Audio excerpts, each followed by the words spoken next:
Friday, October 10, 2025, began like any other day in the southern Philippines. The sun rose over lush hills and sparkling coastlines, casting a golden glow on towns and villages that dotted the landscape. People went about their routines, unaware that their lives were about to change forever. Markets bustled with the sounds of vendors calling out their wares, the aroma of fresh produce and seafood filling the air. Children, dressed in crisp uniforms, laughed and chatted as they made their way to school, while fishermen prepared their nets for another day at sea. Life pulsed with a familiar rhythm, a sense of normalcy and peace. Suddenly, without warning, the ground shook violently. A 7.4 magnitude earthquake struck, its force rippling through the earth with terrifying power. Buildings swayed, windows rattled, and the world seemed to tilt on its axis. The earth groaned, turning solid ground into a liquid force. Streets cracked open, and the land itself seemed to writhe and shift beneath people's feet. Panic swept through the population as the ground heaved and buckled. The epicenter was offshore near Manay, Davao Oriental, sending shockwaves through cities and villages across the region. The tremors radiated outward, felt by millions, their intensity leaving no one untouched. Buildings trembled, and daily life was upended in an instant. People rushed from homes and offices, seeking safety in open spaces as the world around them convulsed. The ordinary morning was shattered, replaced by chaos and confusion. In Manay City, the quake claimed lives, with at least 2 fatalities confirmed. Emergency responders raced to the scene, navigating debris-strewn streets to reach those in need.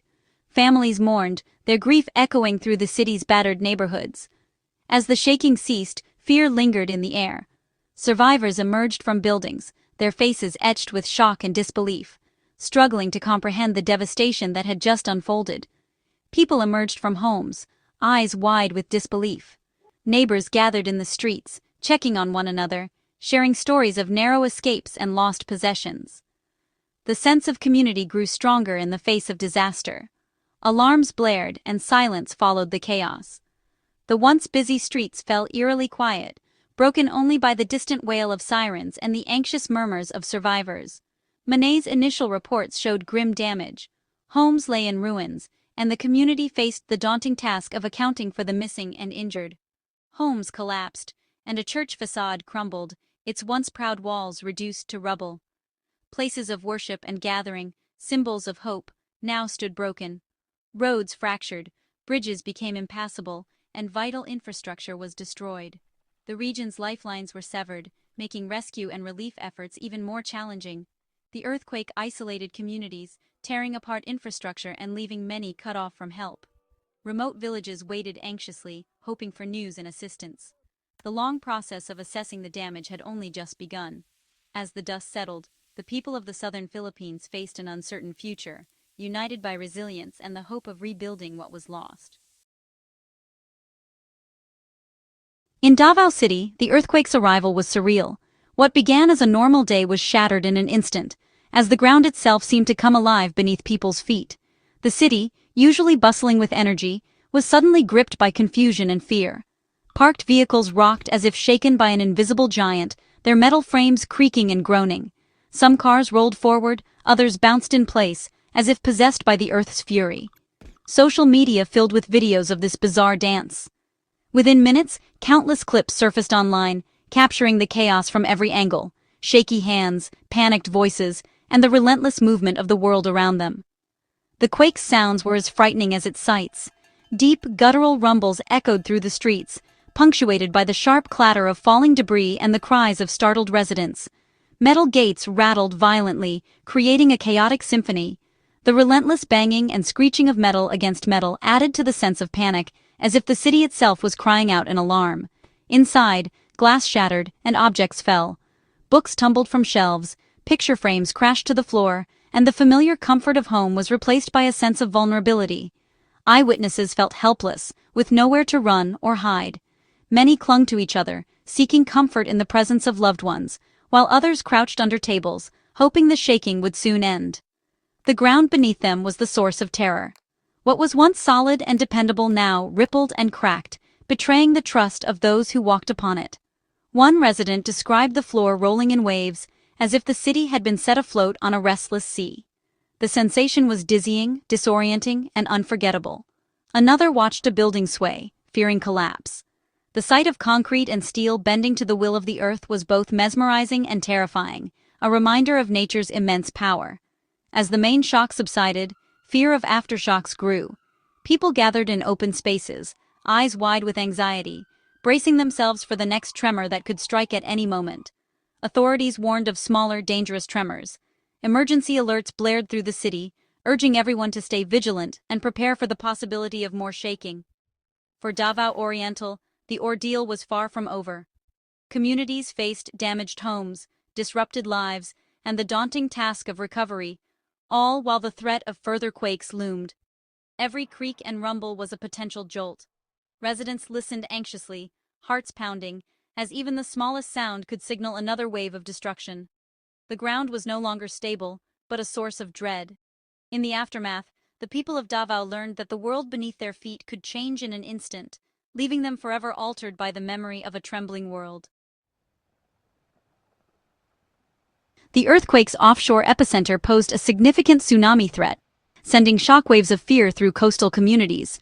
The ocean, usually a source of life and livelihood, suddenly became a potential source of destruction. In the immediate aftermath, uncertainty hung in the air as people wondered what would come next.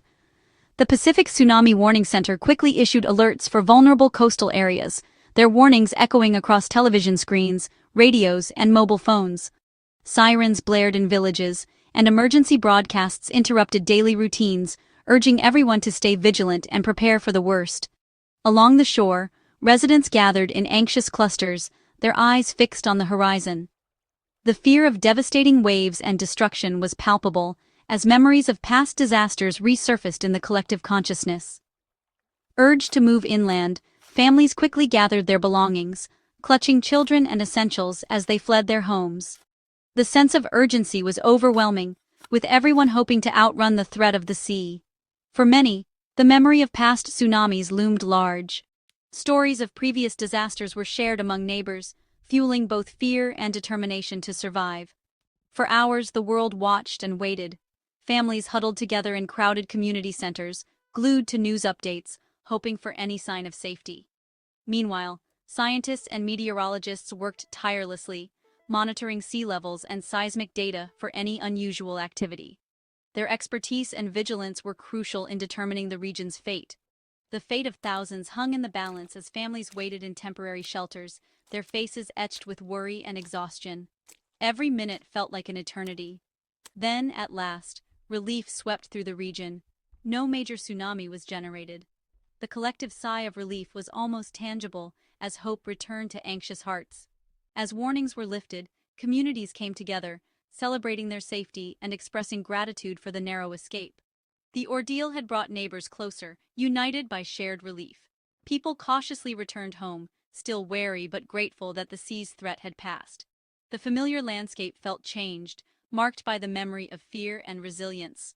The experience left a lasting mark on everyone involved, adding another layer of trauma to communities already shaped by nature's unpredictability. Reflection and relief mingled in the aftermath. The lifting of the tsunami warning was a small but significant piece of good news, a reminder of the power of preparedness, the importance of community, and the resilience of the human spirit in the face of nature's threats. The October 10th earthquake was part of a series of disasters. In late September, Super Typhoon Nando hit the Philippines. It brought destructive winds and rain, starting a difficult period. Days later, Typhoon Opong struck, affecting millions.